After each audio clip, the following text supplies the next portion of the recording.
সকলে লৈ আনিছোঁ এটি নিয়োগৰ বতৰা।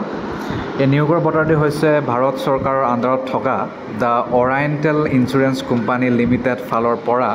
তেওঁলোকৰ অফিচিয়েল ৱেবছাইট হৈছে www.orientelinsurance.org.in আৰু নতুন দিল্লীত আছে তেওঁলোকৰ হেড অফিচ। 500 এছিষ্টেণ্ট পদ খালী হৈছে। ইয়াৰ বাবে গ্ৰেজুৱেশ্যন লাগে আৰু একো নালাগে। Oriental insurance company limited leading public sector general insurance company হয়। ভাৰত চৰকাৰৰ public sector general insurance company হয় আৰু ক্লাছ 3 কেডাৰৰ এছিষ্টেণ্ট পদ খালী হৈছে 500টা। অনলাইন 2 আগষ্টৰ পৰা 17 আগষ্টলৈকে কৰিব পাৰিব। প্ৰিলিমিনেৰী টিয়াৰ 1 পৰীক্ষা 7 ছেপ্টেম্বৰত হোৱা কথা আৰু টিয়াৰ 2 মেইন পৰীক্ষা অনলাইন 28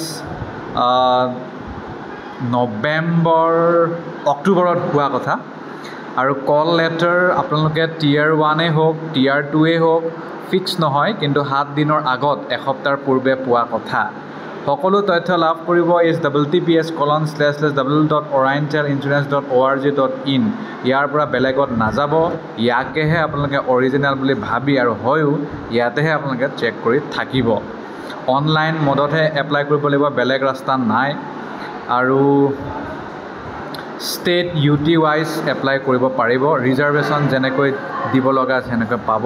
অসমত অসমীয়া পাৰিব লাগিব। OBC কাৰণে 4টা পদ আছে আৰু টোটেল 4টাই পদ খালী আছে। বাকী বেলেগ বেলেগ ৰাজ্যত বেলেগ বেলেগ আছে। অৰুণাচল প্ৰদেশ ইংলিছ, বিহাৰ হিন্দী এনেকুৱাকৈ। গতিকে মই অসমৰ কথাই পাতিলোঁ, আপোনালোকে বেলেগ জেগাতো এপ্লাই কৰিব পাৰিব। বেকলগ ভেকেঞ্চি 289টাও আছে। এলিজিবিলিটি ক্ৰাইটেৰিয়া চাওক। ইয়াত কোৱা আছে যে আপোনালোকে ৰিজনেল লেংগুৱেজ টেষ্ট দিব লাগিব। অসমত যদি চাকৰিটো এপ্লাই কৰিছে অসমীয়া ভাষা পাৰিব লাগিব। বেলেগ ৰাজ্যত যদি এপ্লাই কৰিছে সেই নিৰ্দিষ্ট ভাষা পাৰিব লাগিব। যেনে অৰুণাচলত নাগালেণ্ডত ইংৰাজীটো পাৰিব লাগিব, সেইটো কথা। আৰু আপুনি যে ৰিজনেল লেংগুৱেজটো পাৰে তাৰ ছেল্ফ এটেষ্টেড কিবা এটা প্ৰুফ দিব লাগিব, সেইটো মেইন কথা। আৰু SC STক যেনেকৈ ৰেহাই দিবলগীয়া আছে সেইটো ৰেহাই দিব। আৰু ইয়াত কৈছে candidate must possess the minimum qualification. Minimum হৈছে graduation. Minimum qualification of graduation in any discipline, arts science commerce কোনো কেছ নাই। আপোনালোকে ক'ৰবাত কৰিলেই হ'ল। আৰু 31 জুলাই আগে চাকৰিটো যদি আপোনালোকে এপ্লাই কৰিব বিচাৰিছে তাৰ আগে আপোনালোকে গ্ৰেজুৱেশ্যন হ'ব লাগিব। ৰিডিং ৰাইটিং স্পিকিং নিজৰ ভাষা পাৰিব লাগিব য'তে এপ্লাই কৰিছে। ইয়াৰ বাহিৰে অন্যান্য যিবোৰ গুৰুত্বপূৰ্ণ কথা যেনে পৰীক্ষাৰ কথা আৰু কি আহিব সেইবোৰ ক'ম। চিলেকশ্যন প্ৰক্ৰিয়াটো ক'লোৱে মেইনছ আৰু প্ৰিলিমিনেৰী। গতিকে আপোনালোকৰ প্ৰিলিমিনেৰী পৰীক্ষা অনলাইনত MCQ আহিব। ইংলিছ লেংগুৱেজ 30টা question 30 mark 20 minute English. Reasoning 35টা question 35 mark 20 minute English Hindi. Numerical ability 35টা question 35 mark 20 minute English Hindi. Total aggregate 100টা কুৱেশ্যন 100 মাৰ্ক 60 মিনিট 1 ঘণ্টা পাব। মেইনছ পৰীক্ষা অনলাইন MCQ টাইপেই হ'ব। 250 মাৰ্ক হ'ব, 2 ঘণ্টীয়া হ'ব। ইংলিছ লেংগুৱেজ 40টা question 50 mark 30 minute English medium. Reasoning 40টা question 50 mark 30 minute English Hindi হ'ব। নিউমেৰিকেল এবিলিটিৰ টেষ্ট হ'ব 40টা question 50 mark 30 minute English Hindi. Computer knowledge test কৰিব 40টা question 50 mark 15 minute English Hindi. General awareness 40টা কুৱেশ্যন 50 মাৰ্ক আৰু 15 minute English Hindi. Total 200 question 250 mark 120 minute. এইকেইটাই মূল কথা।